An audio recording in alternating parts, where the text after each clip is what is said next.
नमस्कार, मी पूर्वी भावे. झिरोवरच्या विशेष भागात आपलं स्वागत. आजही दोन बातम्यांनीच अख्खा दिवस गाजवलाय. काटकसरीचं आवाहन केल्यानंतर पंतप्रधान मोदींवरती विरोधकांनी जोरदार टीका केली. आवाहन काय करताय? काटकसर करायची तर स्वतःपासून सुरुवात करा, असे टोमणेही विरोधकांनी मारले.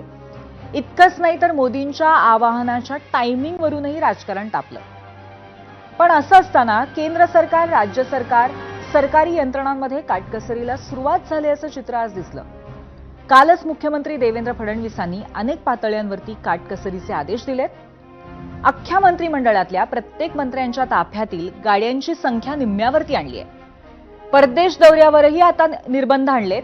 तर आज खुद्द पंतप्रधान मोदींनी आपल्या ताफ्यातील गाड्यांची संख्या कमी केल्याचं कळतंय. एरवी मोदींच्या ताफ्यात गाड्यांचा लवाजमा असायचा, आता मात्र तो 2 गाड्यांवर आलाय. गृहमंत्री अमित शहांच्याही ताफ्यात आज 4च गाड्या असणार आहेत. मोदींच्या आवाहनानंतर आणखीन कोणकोणत्या गोष्टी घडल्या त्या आपण पाहणार आहोतच. पण सुरुवात रद्दबातल झालेली नीट परीक्षा आणि त्यावरून पेटलेलं राजकारण. 3 मे रोजी देशातील जवळपास 23 लाख विद्यार्थ्यांनी नीटची परीक्षा दिली. त्यानंतर काही तासांमध्येच पेपर फुटीचे आरोप सुरू झाले. तपास सुरू झाला आणि त्यानंतर पेपर फुटल्याचं उघड झालं. देशभर सध्या त्याची चर्चा सुरू आहे. आणि त्याच नीट परीक्षा पेपरफुटीच्या प्रकरणात आज काँग्रेस असो किंवा भाजपची विद्यार्थी संघटना, सगळ्याच राजकीय पक्षांनी आंदोलनही केली आहेत. दरम्यान इकडे सीबीआयने तपासही सुरू केला. 5 पथकं देशभरातल्या वेगवेगळ्या राज्यांमध्ये तपास करतायत. त्यात आज सीबीआयनं पहिली अटकही केली आहे आणि तीही आपल्या महाराष्ट्रातनं केली आहे. आता काही मिनिटांपूर्वी सीबीआयनं पुण्यातनं आणखीन एका तरुणाला ताब्यात घेतलंय. तेव्हा याच विषयाचं आणखी सखोल विश्लेषण आपण करणार आहोत आणि सुरुवात करूया याच संदर्भातल्या प्रश्नानं. जाऊयात पोल सेंटरला. आजचा पहिला प्रश्न आहे, नीट पेपर फुटीचं महाराष्ट्र कनेक्शन, 23 लाख विद्यार्थ्यांचं नुकसान. कोण जबाबदार? केंद्रीय शिक्षण मंत्री, राज्य गुप्तचर यंत्रणा, परीक्षा यंत्रणा, का यापैकी कोणीच नाही? जरूर आपलं मत आम्हाला कळवा.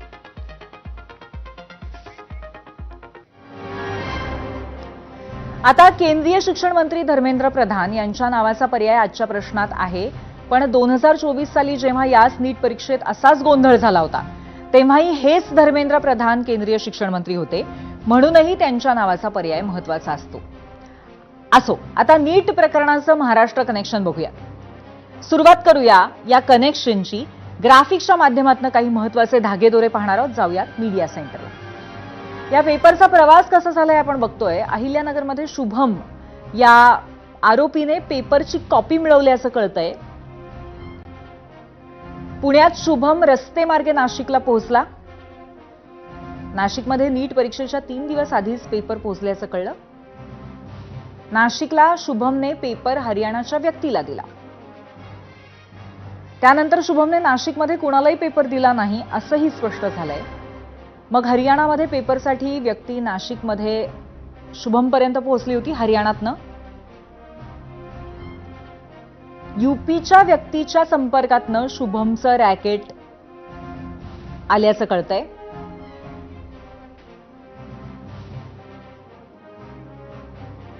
आणि याच शुभम खैरनारला सीबीआयनं अटक केली आहे. हा शुभम मूळचा नाशिकच्या नांदगावचा आहे.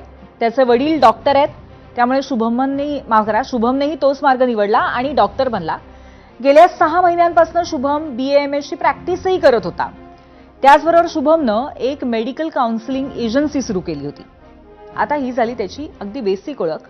पण जेव्हा नीट पेपर फुटीचं प्रकरण उघड झालं, तेव्हा तपासाची चक्र शुभमपर्यंत पोहोचली आणि पेपर फुटीचं महाराष्ट्र कनेक्शन समोर आलं. नाशकातनं सुरू झालेला तपास पुणे, अहिल्यानगरपासून लातूरपर्यंत पोहोचलाय. ते सगळं काही आपण पाहणार आहोत. पण त्याआधी जरा शुभमचे नाशकातले शेजारी याबद्दल काय सांगतात ते ऐका. संपूर्ण देशभरामध्ये खळबळ उडालेल्या नीट परीक्षा घोटाळा प्रकरणामधला मुख्य आरोपी शुभम खैरनार हा नाशिकच्या सुचेतनगर परिसरातील सुधा अपार्टमेंटमध्ये राहत होता। हे सगळे सुधा अपार्टमेंटमधलेच नागरिक आहे। या नागरिकांच्या काही तक्रारी होत्या, त्यांनी घरमालकापर्यंत देखील त्या पोहोचवलेल्या होत्या, मात्र घरमालकाने त्यावर काही फारसं गांभीर्याने लक्ष दिलं नसलं त्यांचा आरोप आहे। हा 6 महिन्यापासून जवळजवळ इथं राहत होता आणि एकदा ना तो मुलीला घेऊन आला होता। तर मी त्या टायमाला माझा भाऊ वारल्यामुळे मी येसगावला होतो। मला तिथं फोन आला की अशी अशी मुलगी वरती घेऊन गेली। मी लगेच त्या बाईला फोन केला घरमालकाला आणि त्या आल्या आणि त्यांनी सांगितलं की ती एका मुलाची बहीण आहे, तिला खूप वाईट वाटलं, तुम्ही असं चुकीचं हे करून। म्हटलं मॅडम, ताडाच्या झाडाखाली जर माणूस ताक जरी पित असला ना तरी काय म्हणतो, तो तारीच पिऊ राहिला असं म्हणतं। म्हटलं की भाऊ बहीण आहे का कोणी, आम्हाला त्याच्याशी काही घेणे, पण आमच्या अपार्टमेंटमध्ये अशा पद्धतीनं आलेलं चांगलं नाही वाटत म्हटलं मला। मागच्या 7-8 महिन्यांपासून तो इथं भाडेकरी म्हणून आहे आणि तो मॅक्झिमम वेळा रात्रीचाच मला दिसायचा बाहेर। ते लेट यायचे, मी पण लेट यायचो, ते दिसायचे। आणि त्याची ती गाडी आहे व्हाईट कलरची, ती 6-6 महिने बाहेर काढली जात नाही, धूळ खात पडलेली असती। ती त्याचीच आहे की कोणाची आहे ते पण आम्हाला माहित नाही। आणि त्याचं एकंदरीत वागणं किंवा जे काही त्याची वर्तणूक होती ती चुकीचीच होती। म्हणजे तो ॲज ए डॉक्टर आम्हाला कधीच वाटला नाही। तो म्हणायचा मी BMS ची प्रॅक्टिस करतोय किंवा काय, पण तसं काही आम्हाला जाणवलं नाही। तो चुकीचाच वाटायचा पहिल्यापासून। माझं त्याचं एकदा भांडण झालं होतं रात्री उशिरा येण्यावरनं, आणि त्यांनी काहीतरी ऑर्डर मागवलेली होती 12:30-1 वाजता स्विगी झोमॅटोची। मी त्याला हटकलं होतं, माझं भांडण झालं होतं एकदा त्याचे। बाकी असं वैयक्तिक माझा काही त्याचा परिचय नाही। रात्री उशिरा वगैरे यायचं? हा, आम्ही पाहिलेलंच नाही, म्हणजे असं त्याला कधी पाहिलंच नव्हतं। रात्रीच यायचं आणि सकाळी जायचं, त्याच्यामुळे त्याचा आणि आमचा काही कॉन्टॅक्टच नाही झाला। कॅमेरामॅन किरण कटारेसह मुकुल कुलकर्णी, ABP माझा, नाशिक। तर आता शुभमला सीबीआयने ताब्यात घेतलंय, त्याला चौकशीसाठी दिल्लीला नेणार असल्याचंही समजतंय। शुभमची जेव्हा चौकशी होईल तेव्हा सीबीआयच्या चौकशीचा भर नेमका कोणत्या प्रश्नांवरती असू शकतो तेही जाणून घेऊयात। त्यासाठी जाऊयात मीडिया सेंटरला। सीबीआयचे कोणते सवाल? नीटचा सॅम्पल पेपर कुठे मिळाला? कोणी सरकारी अधिकारी संपर्कात आहे का?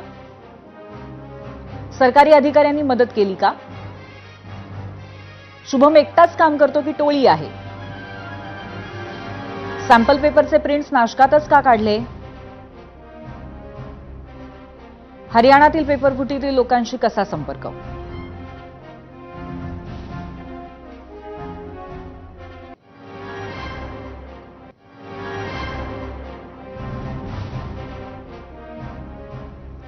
आता सीबीआयचं पथक शुभम खैरनारच्या दुसऱ्या घरी दाखल झालंय। पथकात एक महिला अधिकाऱ्यांसह 7 ते 8 सदस्यांचा समावेश आहे। आरोपी शुभम खैरनार यांच्या कुटुंबातील सदस्यांची चौकशी करण्यात येतेय। शुभम खैरनारच्या घराबाहेरनं आढावा घेतला आमचे प्रतिनिधी संदीप जेजूरकर यांनी।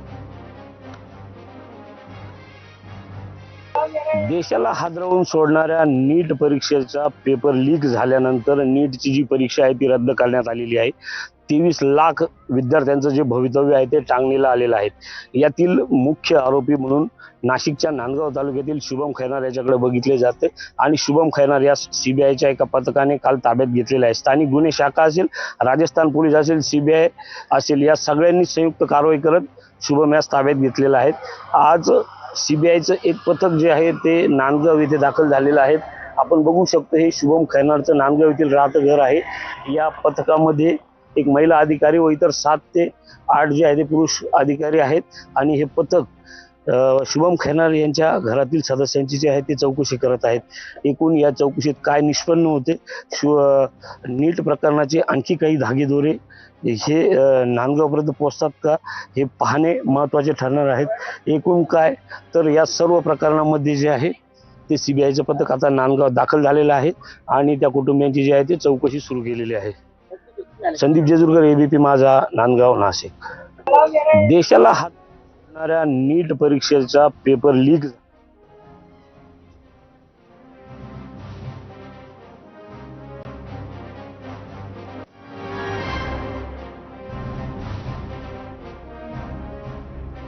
तर सीबीआयचं पथक शुभम खैरनारच्या दुसऱ्या घरी दाखल झालंय। पथकामध्ये एका महिला अधिकाऱ्यासह 7 ते 8 सदस्यांचा समावेश आहे। आरोपी शुभम खैरनार यांच्या कुटुंबातील सदस्यांची सध्या चौकशी करण्यात येते।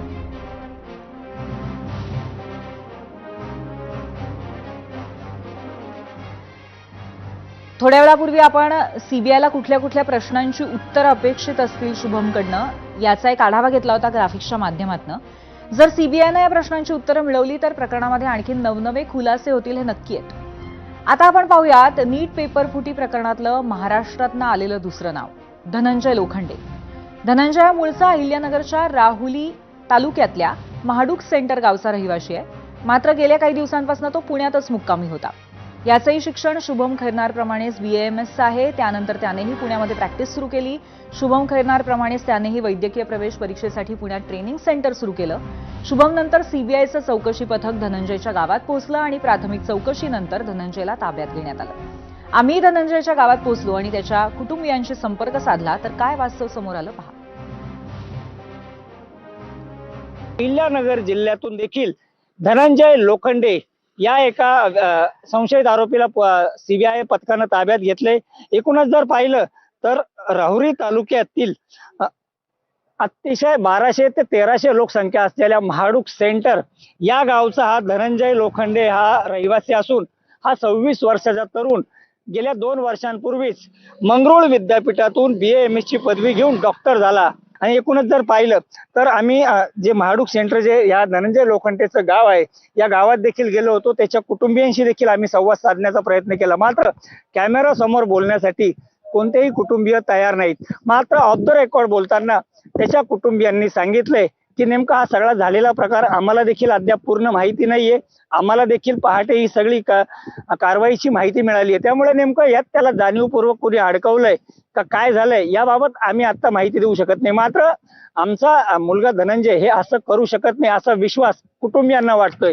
त्यामुळे आता या पोलीस तपासात नेमकं हे पेपर फुटीचं सगळं प्रकरण काय आणि आता याचे धागेदोरे अजून कुठपर्यंत जातात हे पाहणं महत्वाचं आहे. नितीन ओझा, ABP माझा, राहुरी, अहिल्यानगर. जी प्रतिक्रिया शुभम खैरनारच्या कुटुंबियांची होती अगदी तशीच प्रतिक्रिया धनंजय लोखंडेच्या कुटुंबियांचीही होती. पण काही असो, सीबीआयनं धनंजयला ताब्यात घेतलंय हे काही नाकारू शकणार नाहीत. आता तिसरं नाव, मनीषा वाघमारे. यांचं वय 46 वर्ष आहे. पेशाने ब्युटिशियन आहेत. पुण्यामध्ये मनीषा वाघमारेंचं ब्युटी पार्लर आहे आणि त्यांना पुणे पोलिसांनी ताब्यात घेतलंय. कारण ज्या धनंजय लोखंडेला सीबीआयनं ताब्यात घेतलंय त्याला मनीषा वाघमारेंनी मदत केल्याचा संशय आहे. याशिवाय पोलिसांना मनीषावरती आणखीन कोणते संशय आहेत तेही ऐका.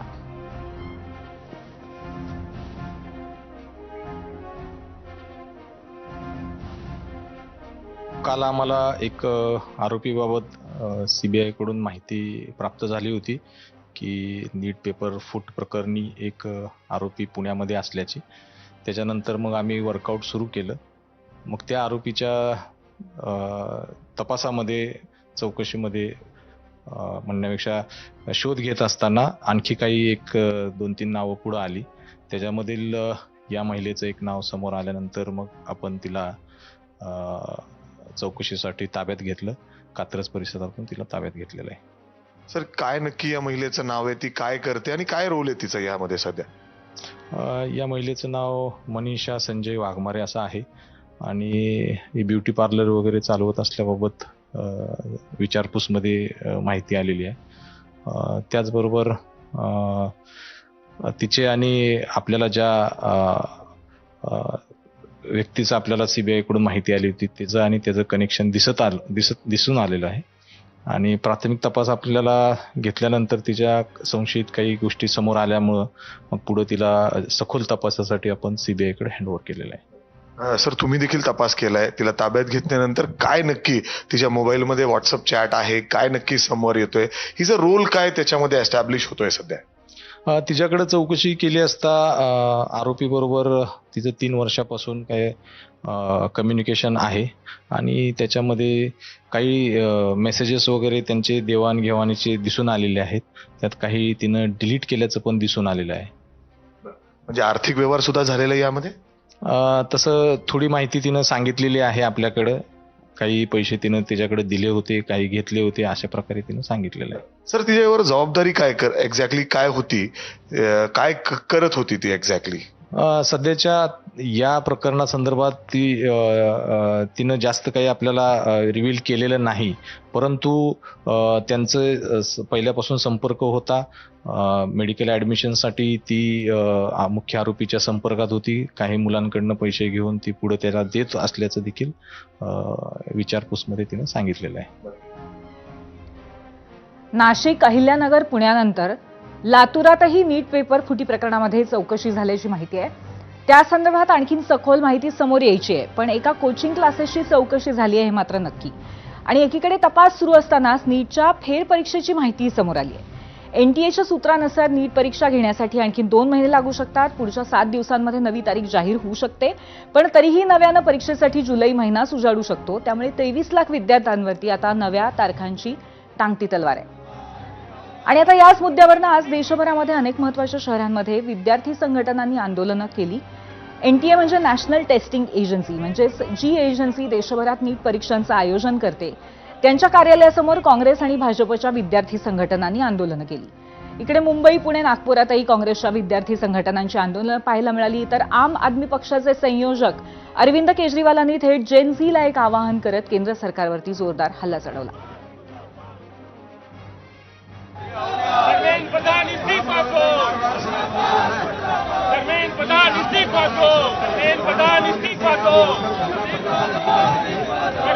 मोदी सरकार के बाद ये 89वीं बार पेपर लीक हुआ है. हर बार की तरह इस बार भी सीबीआई ने 10-15 लोगों को गिरफ्तार कर लिया है.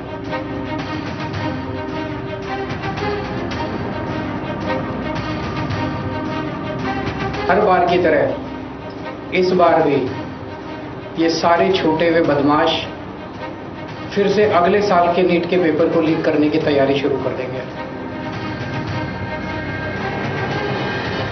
बच्चों के भविष्य के साथ खेलना बंद करें, ये बड़े शर्म की बात है. होश में आओ, होश में आओ, नरेंद्रवादी होश में आओ, होश में आओ, होश में आओ, नरेंद्रवादी होश में आओ. पैसा सबसे टॉप पे पहुंच रहा है, सबसे टॉप पे. ऐसे ही पेपर लीक नहीं हो जाते, नीट के जैसे पेपर ऐसे ही लीक नहीं हो जाते. पैसा सबसे टॉप पे पहुंचा.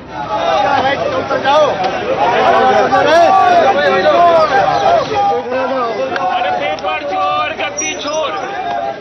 भरे बाजार में 3000 रुपए से लेकर 30 लाख रुपए तक इस नीट के पेपर की इन्होंने बोली लगा दी.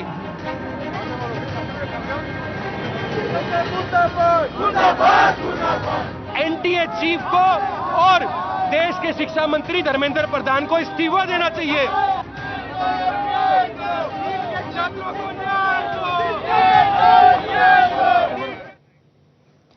त्यामुळे गल्ली ते दिल्ली नीट परीक्षेवरनं सरकार निशाण्यावर आलंय. सरकारही कठोर पावलं उचलतंय. ज्या क्षणी महाराष्ट्रामध्ये प्रकरणाचे धागेदोरे सापडले त्या क्षणी महाराष्ट्र सरकारनंही केंद्रीय यंत्रणांची मदत घेतली आणि तपासाला वेग आणलाय. म्हणूनच की काय गेल्या 24 तासांमध्ये 4 शहरातनं दोघांना ताब्यात घेण्यात आलंय आणि चौकशी सुरू आहे. पण शेवटी सरकारला उत्तरं द्यावीच लागतात. आणि आजही माध्यमांसमोर येताच मुख्यमंत्री देवेंद्र फडणवीसांनी सगळ्यात आधी नीट प्रकरणातील तपासाचे अपडेट्स दिले. देखिए, इसमें सीबीआई जांच कर रही है. सीबीआई को पूरा साथ हमारी पुलिस देगी और मैं भारत सरकार का और विशेष रूप से जो नीट कंडक्ट करने वाली हमारी बॉडी है उसका आभार व्यक्त करना चाहता हूं कि उन्होंने इसको गंभीरता से लिया.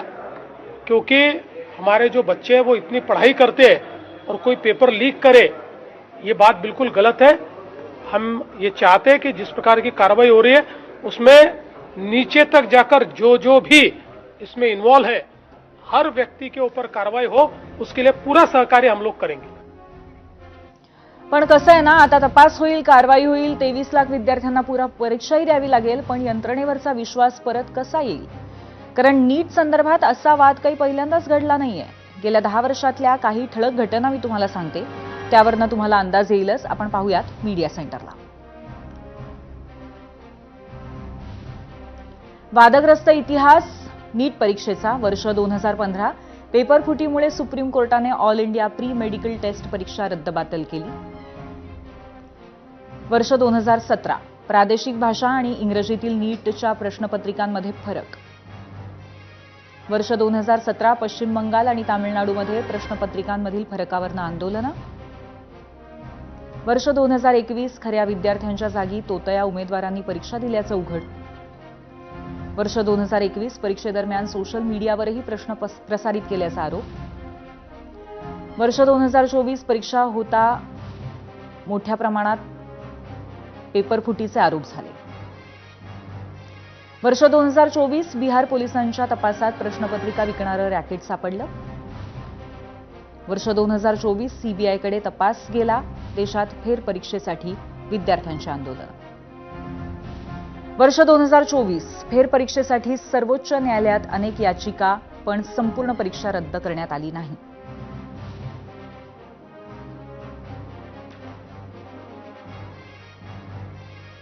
तर हा झाला नीटचा इतिहास आणि वर्तमान तर आपण गेल्या 48 तासांमध्ये पाहतोय. पण याच कुचकामी यंत्रणांमुळे लाखो विद्यार्थ्यांचं होणारं नुकसान कधी थांबेल याचा अंदाज लावणं शक्य नाही. पण आज सीबीआयचं कौतुक केलं पाहिजे, कारण 24 तासांमध्ये महाराष्ट्रात त्यांनी कारवाईचा धडाका लावला आणि पेपर फुटीतील मोहरे टिपले. त्यातच आज राज्यातल्या तपास यंत्रणांपैकी महत्वाची यंत्रणा एटीएसनेही धडाकेबाज कारवाई केलेली आहे. एटीएस म्हणजेच अँटी टेररिझम स्क्वॉड. हा स्क्वॉड प्रत्येक राज्यामध्ये असतो. दहशती कनेक्शनच्या तपासाची वेळ आली की हा स्क्वॉड ऍक्शनमध्ये येतो. मग यावेळी हा अँटी टेररिझम स्क्वॉड ऍक्शन मोडवरती का आलाय, तर त्याचं कारण आहे शहजाद भट्टी, मोस्ट वॉन्टेड पाकिस्तानी गँगस्टर, अनेक दहशतवादी हल्ल्यांचा मास्टर माइंड. तो कोण आहे आणि आज त्याच्या संदर्भात काय कारवाया झाली, आपण पाहूयात मीडिया सेंटरला जाऊ. शहजाद भट्टी कोण आहे? शहजाद भट्टी पाकिस्तानातील कुख्यात गँगस्टर आहे. भट्टीचे ISI आंतरराष्ट्रीय गुन्हेगारी नेटवर्क